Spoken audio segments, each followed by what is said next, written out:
Welcome to Human Risk, a podcast dedicated to the understanding of human behaviour as a risk. Here's your host, Christian Hunt. Hello and welcome back to the Human Risk podcast. On this episode, I'm exploring the concept of human factors, a field of work that comes from the physical world where human risk can literally have life or death consequences. If you listened to my recent episode with Andrew Blackie, where we spoke about taking airline safety principles into other industries, you'll have an idea about where this episode is going. The initial answer to that is Scotland. My guest Neil Clark came to my attention because of a project he's doing with the tram system in Edinburgh. What he's working on installing is a system that monitors the tram drivers and helps predict when something might not quite be right. By paying attention to patterns in human behaviour that seem strange, it is possible to preempt the kind of dangerous situations that could cause loss of life. This isn't some Big Brother style hell. Rather, it's about looking after the drivers and making sure they're okay, to allow them to do their jobs to the best of their abilities. Far from spying on them, it's supporting them so they can do a better job. Having invited Neil onto the podcast to talk about that, we had a fascinating conversation as he explained the background to his company Integrated Human Factors, or IHF. What Neil does is fascinating. And as you'll discover, he's got an incredible career to talk about. He's been a fighter pilot, professional rugby player, and downhill skier.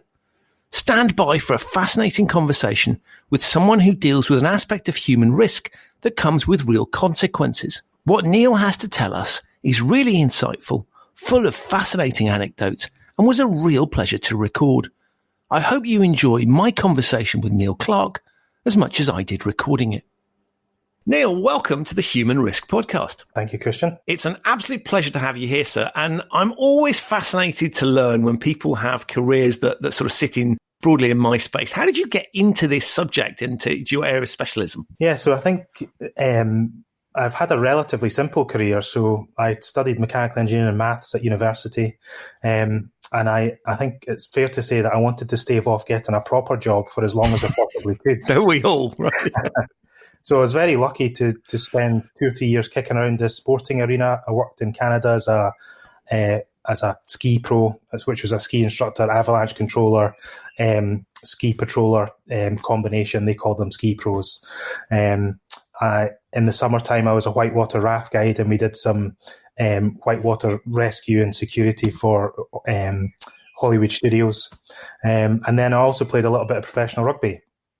When I got to kind of 23, I thought, I better, in order to get my parents' approval, I should probably go and get a proper job. So I applied to the Air Force. Flying was always a passion for me. I'd done my PPL in 1998 in Florida, where there was an accident with one of my roommates due to human error.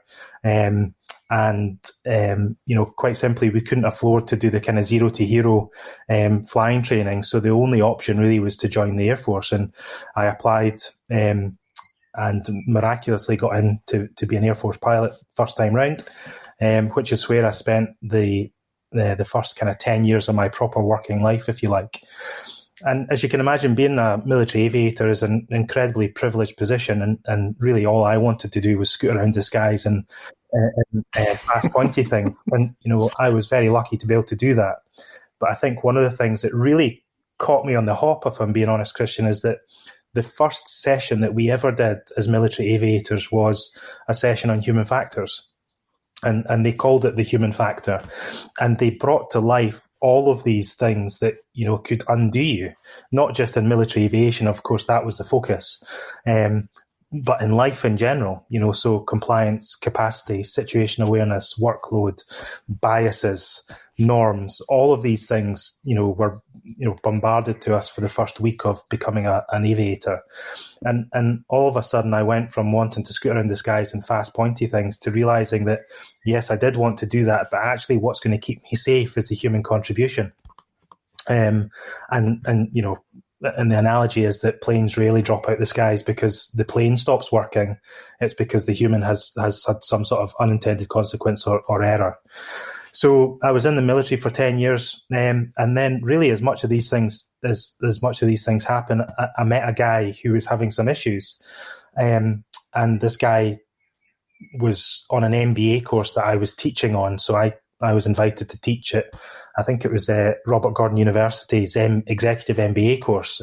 And just because my background, military experience, I was invited to go and do some leadership training there. And quite simply, my session ran short. The session that they were carouseling onto ran over, and I got speaking to this guy who turned out to run an oil rig, and he said to me this phrase that will never leave me. He said, "Do you know, Neil, we're having new incidents for old reasons." And I said, "Oh, what do you mean by that?" And he says, "Well, we constantly have silly little mistakes," as he put them, that cost the business millions of pounds. And I said, "Well, give me an example." And he said, "So scaffolders in oil and gas typically get the brunt of all the jokes." But he said, you have no understanding of how many times a scaffolder, Chuckle Brothers style, has swung and hit a shutdown button. And, you know, we have trained, we've blamed, shamed and retrained. We have, we've put people back on scaffolding courses. We've done this, that and the next thing. And what really occurred to me was that everything that he was talking about in terms of his mitigation was to do with technical fixes. And so he was throwing a lot of technical solutions at what I would call a non-technical problem. And so I said off the cuff, I said, it sounds like you've got some human factors issues there. And he had done a little bit of reading of human factors in his MBA. And next, I was actually, when I was doing the teaching on the Robert Gordon course, I was running a flight test program for the Australian Air Force. So my last 3 years in kind of military aviation, if you like, was I ran the human factors flight test program for a new air-to-air refueling system coming in. So I was working in Madrid and in Australia, and I was due to go to Australia next again day. And I'll never forget, I came back, we had a 10-week-old baby. I wasn't popular with my wife. I flew back from Australia. I went and did my instrument rating with the Air Force the next again day. And then I drove up to Aberdeen, where this guy was based. I got changed out of my flying suit into my business suit. Went to meet this individual to talk a little bit more about the issues that he had spoken about on the leadership day, and IHF was born. And so we started to work with oil and gas companies, round about, what I would call basic human factors. So raising awareness that actually there is a whole other side to being a good technical practitioner, whatever that may be. Scaffolding, electrician, drilling, all these sorts of things. And it was really, I think, for the first couple of years, waving the human factors flag and spreading the good word. We wrote a couple of papers. So we wrote a paper for Piper 25 about human system integration and control of work. That got recognised, and before we knew it, we were speaking at conferences about human factors. And I have to say, Christian, that the uptake for human factors was just phenomenal. They were really interested about how to learn and how to take the next step change in safety through the human contribution, behaviours, etc., etc. So it was a really good time. That was round about 2011, 2012. So of course I started a business, and I thought, my goodness, this is easy. We literally had the super majors knocking on our door looking to work with us. Of course, 2014 came, oil price crashed, and I was running my own business with no business experience at all, having come from a military aviation background with a team of 20. Looking at our work drying up left, right and centre.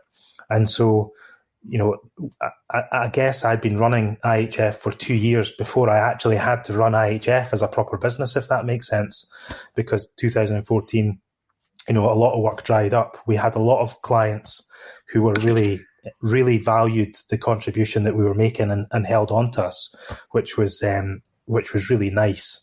But also a kind of testament to, when we talk about human factors and we talk about human contribution in high-risk industries, typically that's aligned with safety.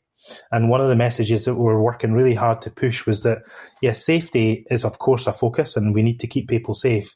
But actually, sitting alongside safety as a peer is productivity, profitability, efficiency, all these other things that come with good human factors integration. And I think being able to demonstrate that human factors having an impact on the balance sheet was one of our strongest advocates.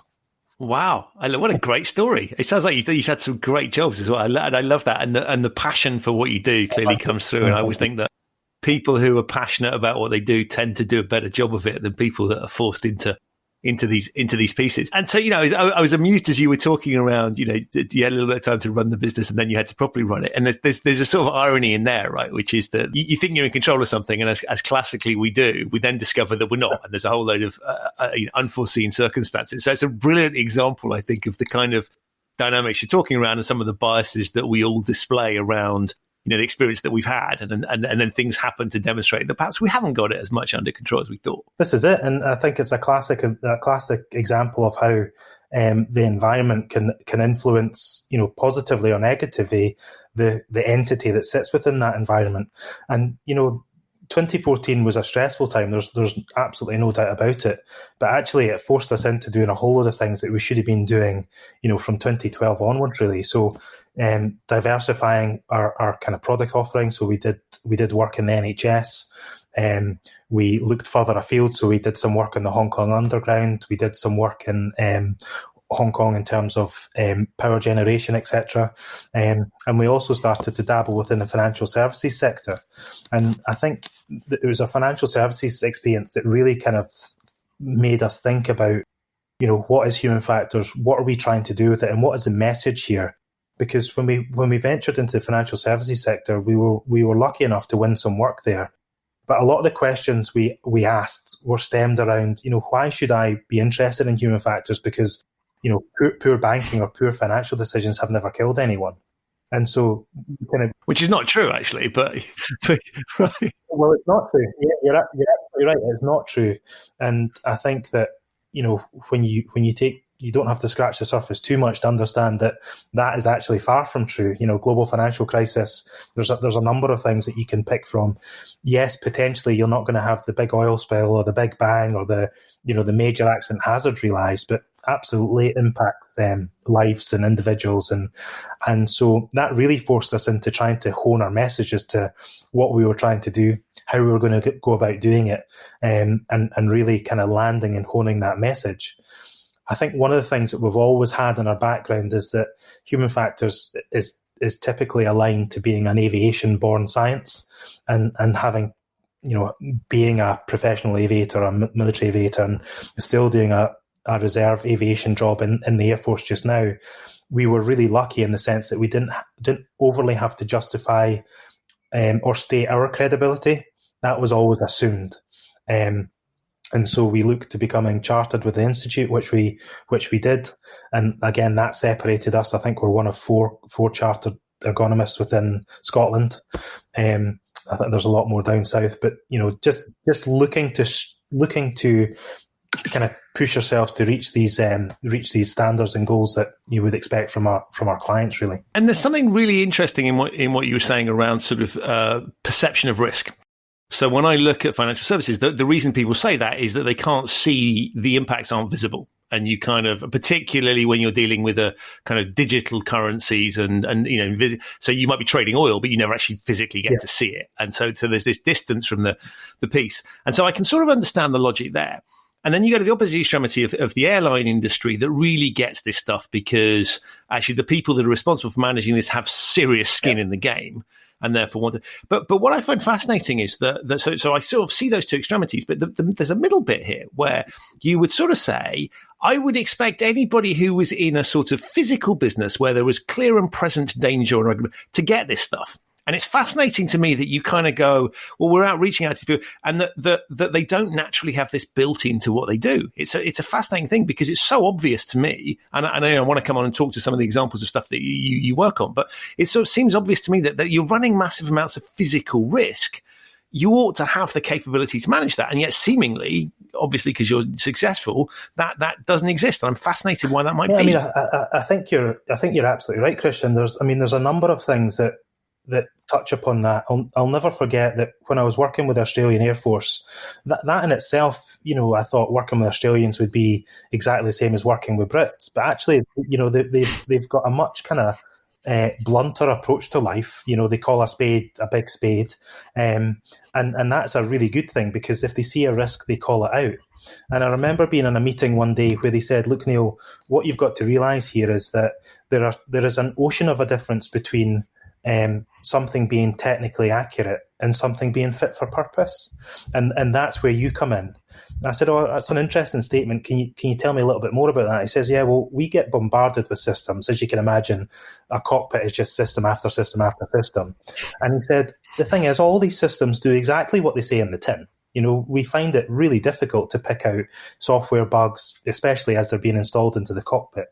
These things do exactly what they say they're going to do, and they do them really well.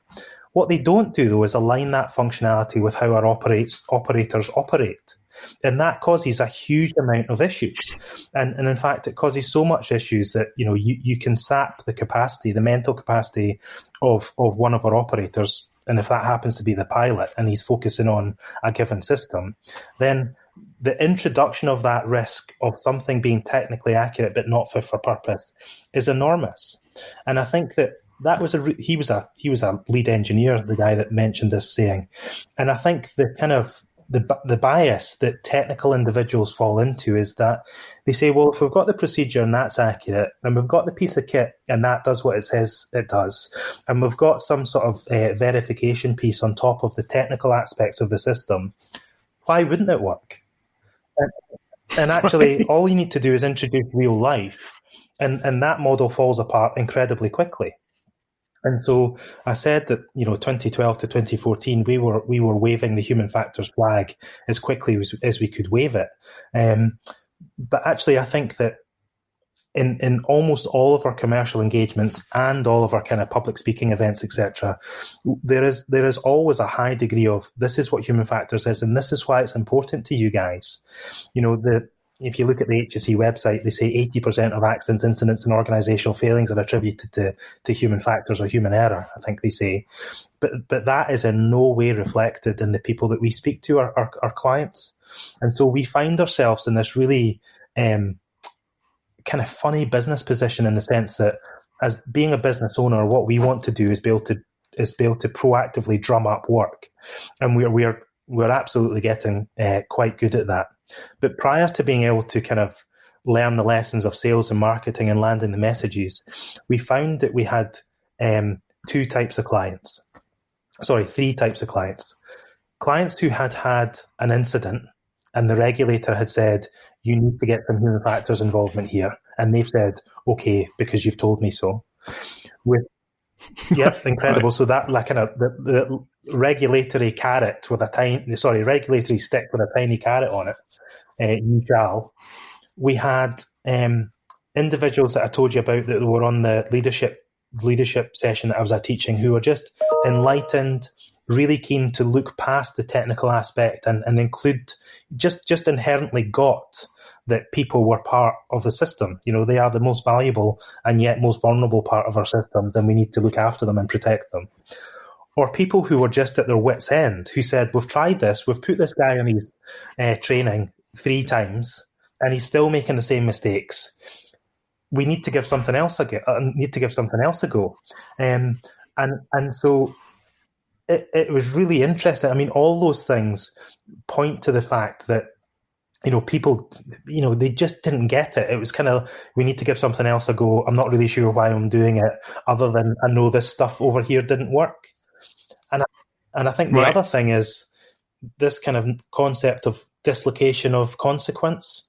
So we know through using, really well-trodden models, James Reason's Swiss cheese model, that actually if the failure happens in the executive or the management side of the business and the consequence happens down at the operator's level, then there's this kind of misguided approach to, well, if it was a guy standing next to the lever or pushing the button, or the guy who was standing closest to the incident, it must be his or her fault. And that's what there's a really nice quote from the Challenger disaster investigation.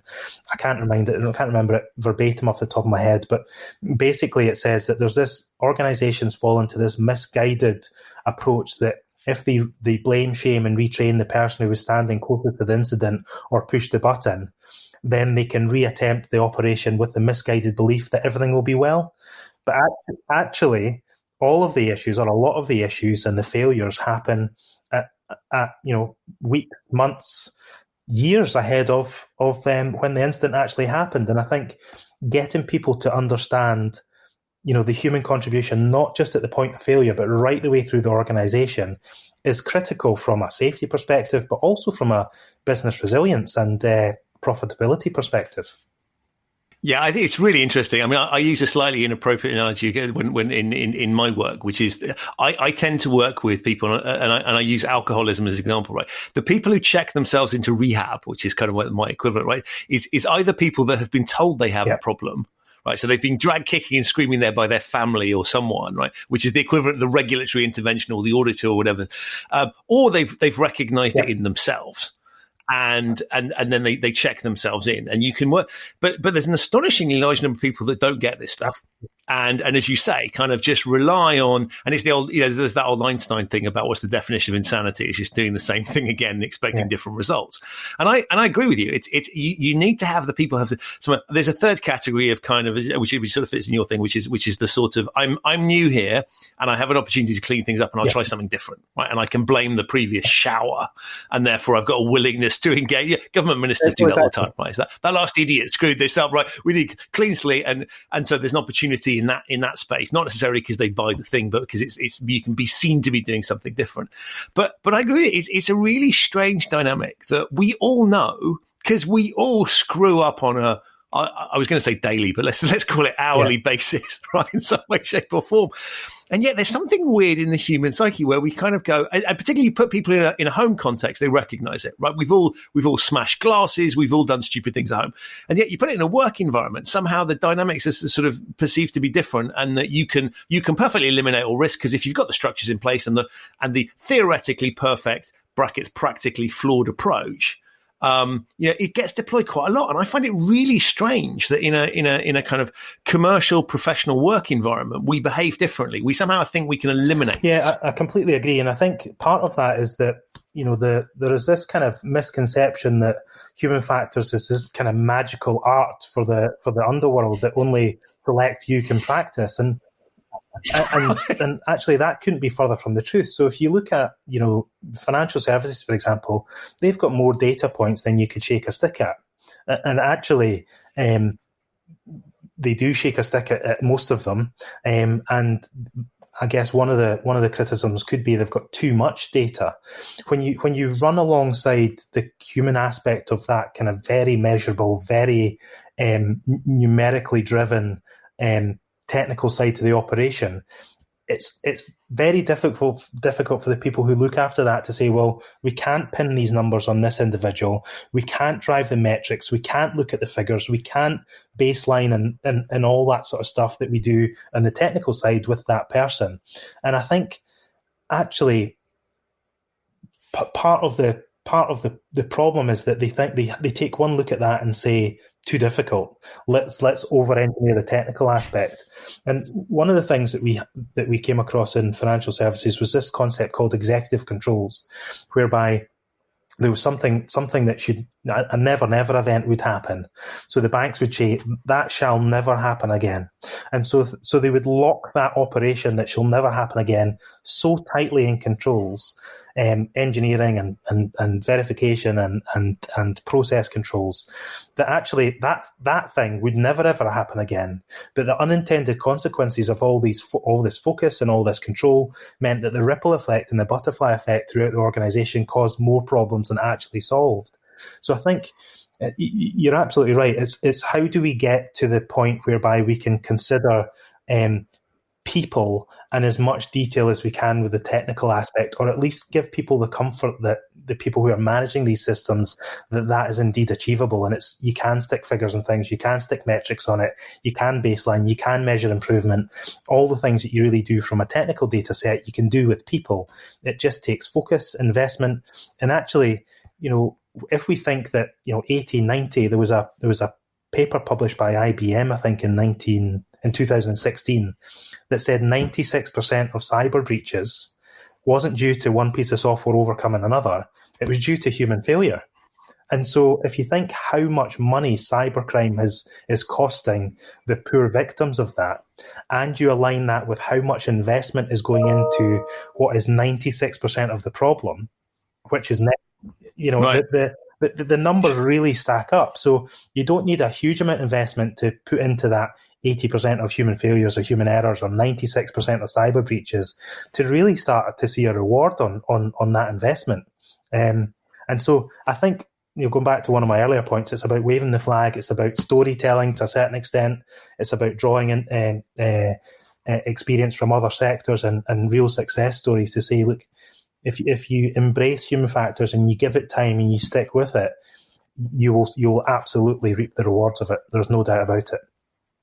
Right. And it's an interesting narrative, right? Because you're having to point to, and unless someone's had a blow up of whatever kind, at which point they're very receptive. It's a little bit like if you've had a car accident or you've seen someone in your family has, you drive a bit more carefully, right? And you're much more aware of safety features and those sorts of things. And I think there's a quote by Stelios, the founder of EasyJet, who said something like, "If you think safety's expensive, try having an accident," which is a great mindset. And yet I find it really interesting because we spend absolutely as a society in the world, we spend loads of money spent on technology and checking that you wouldn't implement an IT system without having tested to make sure it's okay and going, let's make sure it doesn't. And yet with people, we kind of let them loose using sort of training principles and control principles that frankly we know because we've got plenty of experience of them going wrong. We know people are going to screw up, and this doesn't seem to be an accepted wisdom, and yet we all know it. Yeah, no, I completely agree. And so, and I think me and IHF as a human factors fan and pusher of human factors, if you like, we need to take a little bit of that responsibility on our shoulders, because what we're effectively saying there is that there are people who are running high risk organizations, whether that be physical, financial, symbolic, or people risk, and they know deep down that this kind of retraining aspect that you spoke about and letting people loose, I think is an excellent term, on the operation causes incidents because they've got the evidence. And part of the reason that they're retraining people is so they know they know their own story. And yet, despite that, we haven't managed to make the human factors narrative intriguing enough for them to say, well, this doesn't work. Let's explore this a little bit more. And I think that will take time. And, you look at the aviation and it's, we do a little bit of work in aviation, but actually because it's such a saturated market of human factors people and people who get it, it's not a race to the bottom in terms of price, but it's a much harder market to penetrate because there's loads of competition. And so, you've got the aviation, the nuclear side, air traffic control, all these high reliability organizations over here who have kind of really got it buttoned up quite nicely. And yet we're still struggling to have the argument at the left of ARC with people who would really benefit from this, both financially, symbolically, and pragmatically. And we're struggling, and yet they're sticking to the guns of, just retrain and let people. So, it is intriguing to me that either these people just haven't come across human factors, and we come across that all the time, or they've come across it and they just don't get it, they don't buy it, or the hardest obstacle to overcome is that they've come across human factors, they've given it a go, and it hasn't worked. Right. And then all of a sudden, you need to overcome that, and you need to, so there's a bunch of work involved to getting back to an even keel, and then to start to deliver value. And I think, it is a sexy term. I think human factors. A lot of people would like to be associated with the term human factors, which is great. I think the downside of that is that sometimes you've got some people who aren't necessarily the best place to deliver it in a meaningful and impactful manner. And I think that whole, I mean, there's a bias inherent in that, right? Which is the sort of what I call loosely called, we tried that in 1982 and it didn't work argument. Right? And you sort of go, well, did you try it properly? Did you really? Or did you just sort of do something a little bit half-assed and then wonder why it doesn't work? And I think it's really interesting, this sort of, we have tried to influence our people and we haven't really thought about too hard about it, and we've behaved unreally. We've just told them to do it. We've told them to do better next time. Exactly. And as you say, it's sort of, if there's something inherent in the design of your systems, then the poor guy or girl who's pressed the button at the end or failed to press the button at the end, right? It's not their fault. They just they were literally playing whatever the equivalent of musical chairs is, because it would have been, at some point that was going to happen, right? That someone's going to fail to do that because the process wasn't designed in the right way. And I find it very, very interesting that we sort of double down on a what I call North Korean logic. Right, which is sort of, I'm just going to tell people and they will do it. And the reason that potentially works in North Korea is that you'll get killed if you don't comply, and it's pretty unpleasant. So there's a sort of pressure on there. But even there's plenty of stories and examples of people not doing what they're supposed to do. So we know this stuff doesn't work. Absolutely. I mean, to use a personal analogy, that 1998, we did this and it didn't work. If you took your car to the garage and they didn't fix it quite right the first time round, you wouldn't never take it back to the garage again, would you? Right. You wouldn't just drive around knowing that your front wheel wasn't attached properly. And that is a valid analogy. We know that we're carrying this amount of risk, but first time round it didn't work, so we'll not bother trying it again. And I think that's a real shame. It is a real shame, because the potential for proper human integration within any system is enormous. It really, really is. Do you think there's something in the human psyche? And I've every time I do these podcast recordings, I try and stay clear of this topic, but I end up there by default, which is the coronavirus. If you look at, it's an interesting thing with politicians, particularly in the UK, we can get very political in a second, around not admitting there's been mistakes, right? Yeah. And I find this fascinating, because the prevalent thing is sort of, we cannot admit there's been any mistakes whatsoever. Yeah. And yet we all know that first off, they have screwed up. And no question. And even the ones that have got it 100% right. And I would argue that where you're sat, there's a significantly better performance than where I'm sat. So we know that even if you get it right, you're going to screw some stuff up. But there's this unwillingness to admit this, and these sort of mental gymnastics that they go through to kind of pretend that everything's fine. Whereas we know in reality, even if you were the best prepared, most intelligent person in the world, you would screw something up in this situation. Absolutely. And there seems to be something in this unwillingness to, admit, saying you made a mistake makes you, to use Trump logic, a loser or an idiot or whatever, whereas actually that's a key learning point, right? And we all screw stuff up. Yeah, I couldn't agree more. And so, I talked a little bit about doing some work in leadership, and I think one of the most attractive traits of a genuinely good leader is kind of vulnerability, and it's almost as if that these politicians don't want to show any signs of vulnerability. And if you take a step back and think about the whole COVID situation, the information stream to the government and to the global audience, if you like, has been incredibly varied. And we get information that has been filtered and has been we'd like to think had the wheat separated from the chaff. But this concept of we are in unprecedented, we're unprecedented use of the word unprecedented. But we're in unprecedented times. No one's been here before. Yes, we've done a little bit of prep, but to stand as a leader and say we aren't going to make mistakes, or worse still, defend things that are clearly mistakes, is far more of an erosion of credibility than to say, look, show a little bit of empathy and vulnerability and integrity to say, look, this is a journey, and we are learning as we go along. And I think, the same can be applied to an organization. So, incident investigation is a really good example of where we can integrate human factors to genuinely learn what the true causal factors were of an incident, so we can prevent them from happening again. So, to only have investigation techniques that just look at the technical aspect means that you're missing out the whole people piece. And so, I think you're right. It's funny. We did some of our clients, we take every opportunity to every opportunity to try and spread the good human factors word. And so I pulled together a presentation called BAT versus Bias, a human factors look at the COVID scenario. And oh, wow. So, the kind of John-Kruger effect of Donald Trump, of, the whole kind of drinking bleach analogy, it doesn't matter how... Don't do that, listeners, by the way, just so we're in there with this. Honestly, don't do that. But the fact that someone in authority has said to do something or consider doing something that is obviously so ridiculous and people have done it is a bias. And that has happened, and it is a human factor and an influencer on the human condition. So the whole COVID thing has been really fascinating, from biases, influences, qualities of leadership, learning from mistakes and moving forward. It really has been. Yeah, and I think there's more lessons on what not to do when I look at stuff, which is always more fun anyway, right?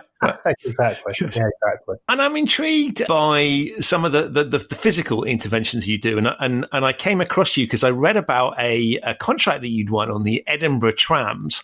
Yep. Which I thought was absolutely fascinating, which was around not so much around driver error in the sort of sense of poor decision making, but actually around bodily failure as much as anything else. And I'd love to sort of explore and understand that a little bit more, because it looked like it was a really interesting, pragmatic thing that was implicitly accepting that because you have a human involved, there is a likelihood that something could go wrong. And how do we build around that?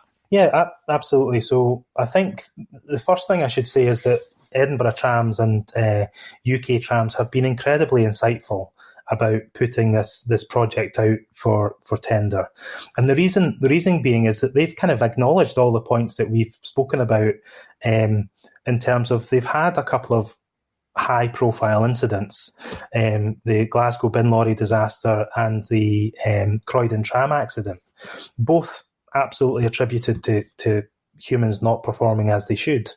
And so, full credit to UK Trams, Edinburgh Trams and Transport for Edinburgh. They've said, this is a known error. We know that people sit at the centre of this and we want to do something about it. So that's the first thing. But it's really good to work with clients who know that the human contribution sits right at the heart of a good operation. Right, and they're clearly doing it, they're trying to solve the problem rather than trying to look like you're solving the problem or just blindly ignoring it. Correct, absolutely. And so actually, before the Edinburgh Trams piece came to light, from a business perspective, for all the reasons that we've spoken about, Christian, in that, there's this perception that people are difficult to measure, that there's human factors isn't really a science, but this kind of fluffy tree-hugging approach to improving safety. Right.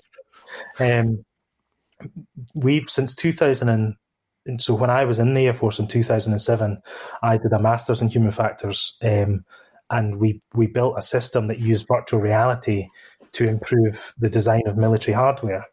And to cut a very long story short, what we found was that if you immersed the designer in a one-to-one model of what they were designing, we would be able to improve the design output from that designer.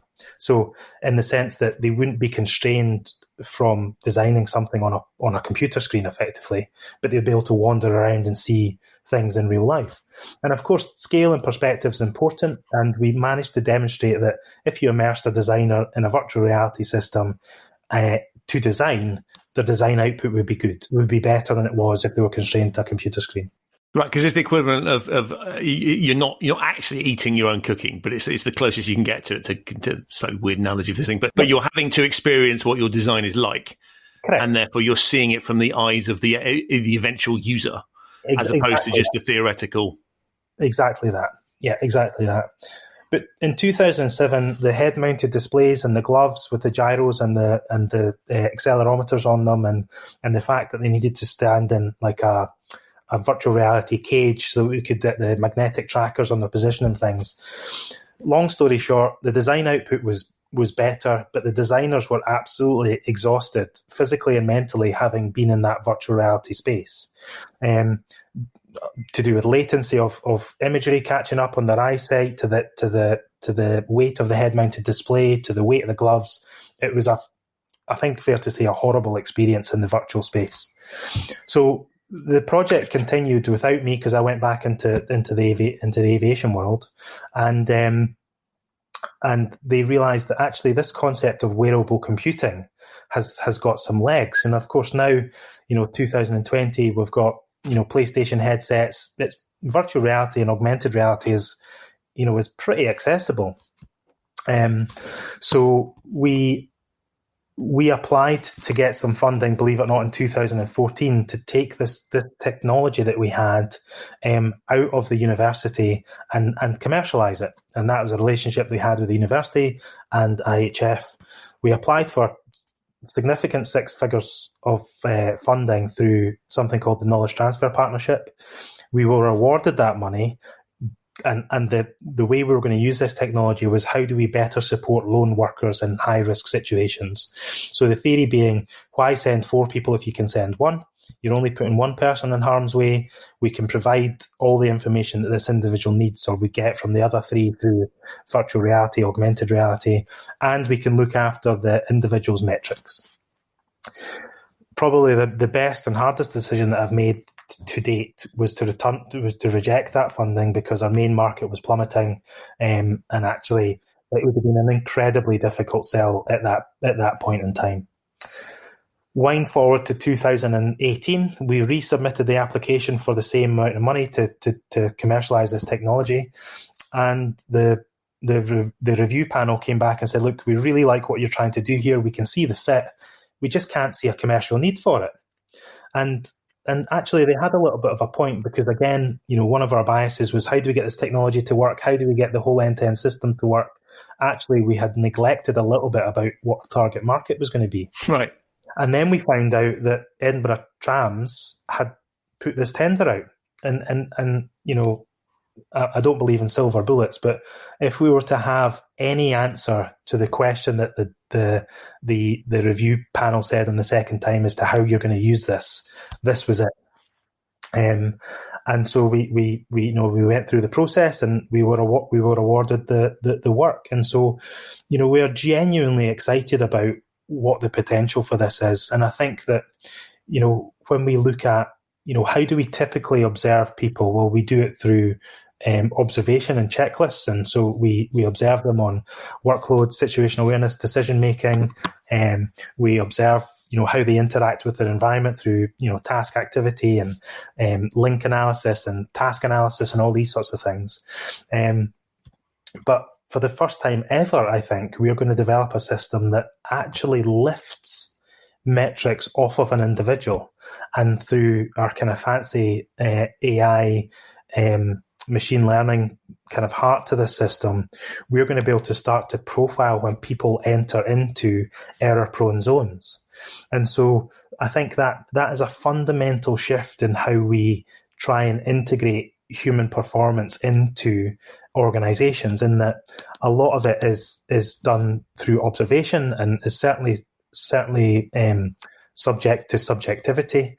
But now we're going to be able to build we're calling it a digital human performance fingerprint for each individual who operates a tram. And then we're going to be able to measure how and when they depart from that, whether it's health issues, whether it's, there's a cat jumped out in front of the tram. And so, I said earlier on in the discussion that how do we get to a place where we apply the same amount of metrics and the same amount of scrutiny that we do for a technical aspect of assessment to the person? And so I think, we've got loads of ground to cover, Christian, there's no doubt about it. But I think, we've got the technology, we've definitely got the desire and enthusiasm to make it work. And we've got a fully blown commercial partner who's going to help us develop it and work with the users and tell us what they want the system to do. So this will be tracking drivers in the cab. Yep. As they perform their duties, and kind of monitoring when there are. Is this about monitoring when they are?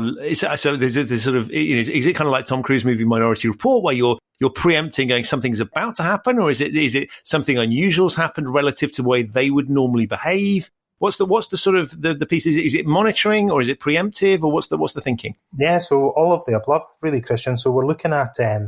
We want to look at fatigue, attentiveness, and wellness are the three areas that we're looking at. So there's a variety of things that can affect all of those things. So we'll be looking at biometric markers effectively from the tram drivers that will be able to look after their long-term health, that will be able to look after their short-term performance, and really have genuinely take a proactive approach to safety.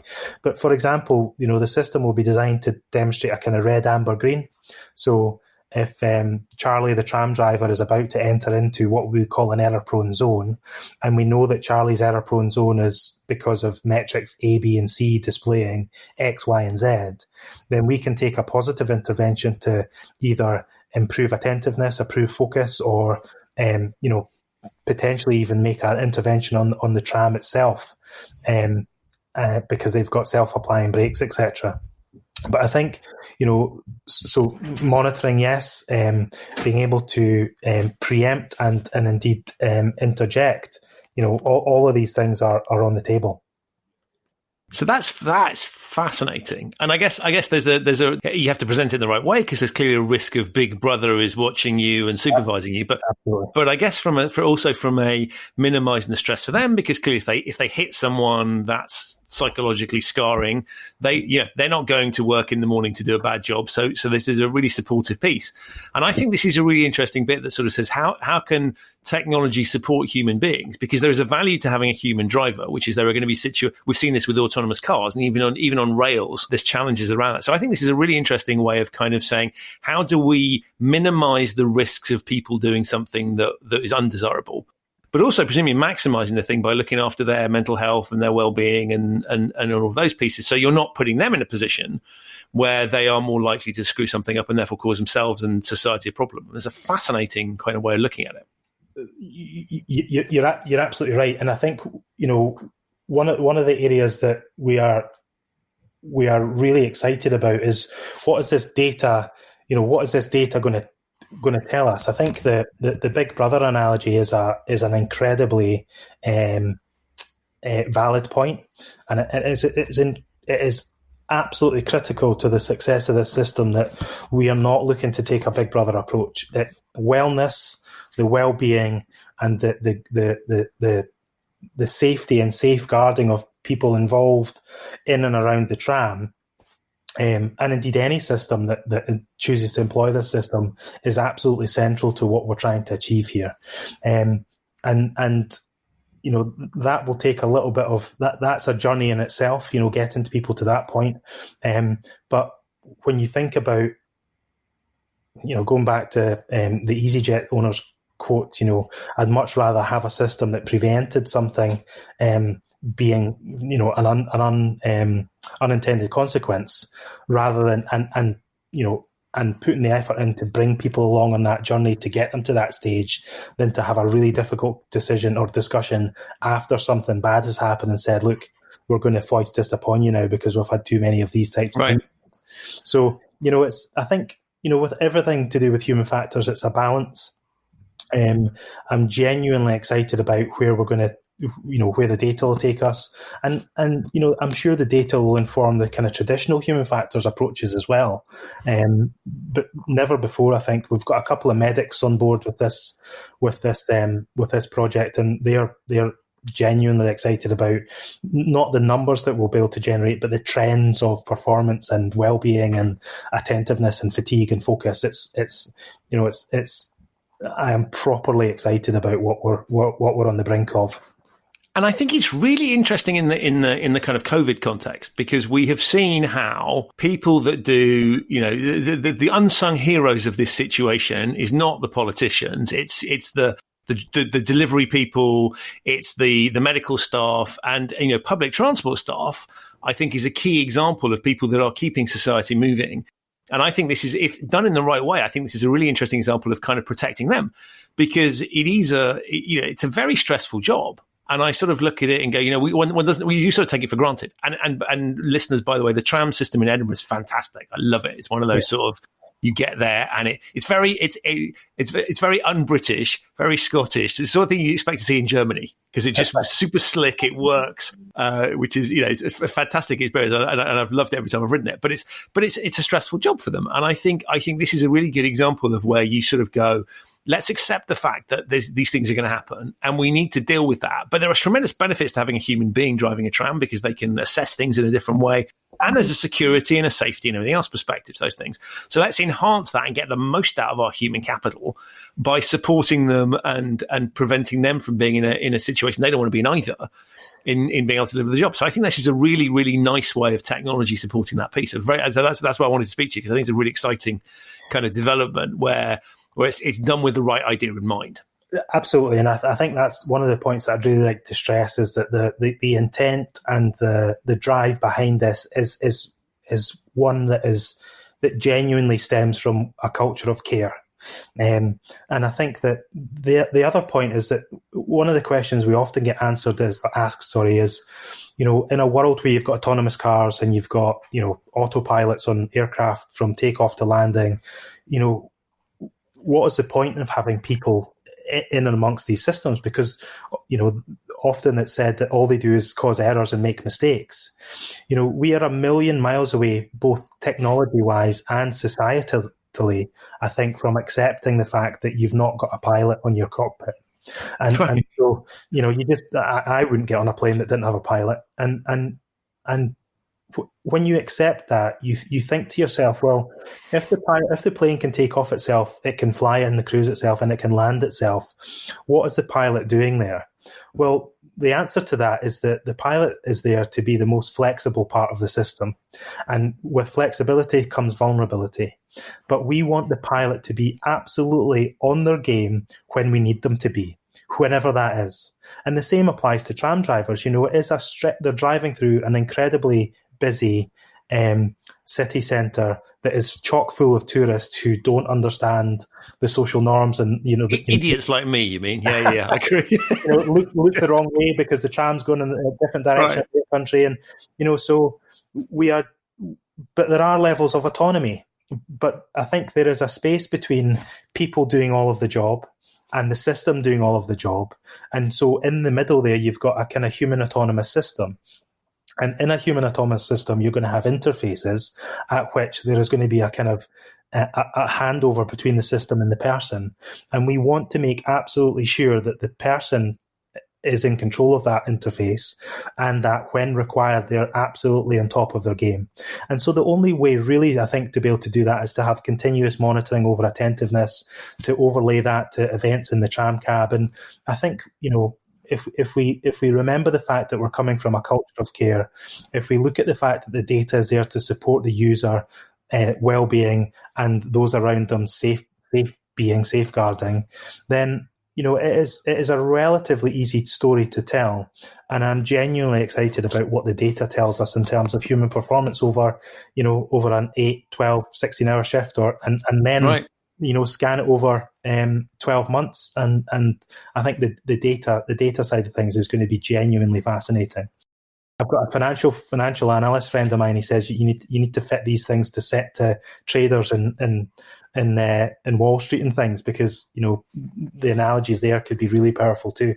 Oh, totally. Yeah. No, I agree. And it's interesting this kind of human and machine interface piece, because there's lots of examples where the sort of the technology and the human interface. So GPS units is a really good example, right? There's always these stories of people driving into rivers because the GPS told them to, and so